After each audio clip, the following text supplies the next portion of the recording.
Watazamaji, hapa mbele yenu ninaye kocha. Huyu ni kocha wa mchezo wa handball katika jiji la Dar es Salaam. Ni kijana mdogo lakini amefanya makubwa sana katika mchezo huu. Atatuambia jina lake ni nani na anatokea shule gani na lengo lake kubwa, mafanikio yake ni nini kwa baadaye. Karibu sana kijana. Asante. Kwa majina naitwa Mr. Sadok Kenyanya. Ni kocha wa mchezo wa handball jijini Dar es Salaam.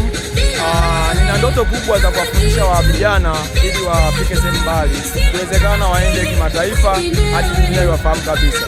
Hivyo basi leo nipo kwenye mashindano ya UMISETA ambayo yamemalizika leo tarehe 11 mwezi wa 2026 hapa jijini Dar es Salaam.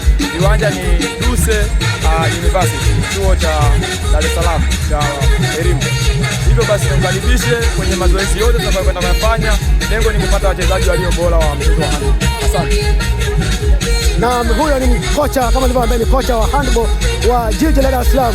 Ni kijana mdogo lakini mambo yake ni makubwa sana. Tujaribu kufuatilia nyendo zake na mwisho wa siku atatusaidia sana katika michezo huu wa handball kitaifa.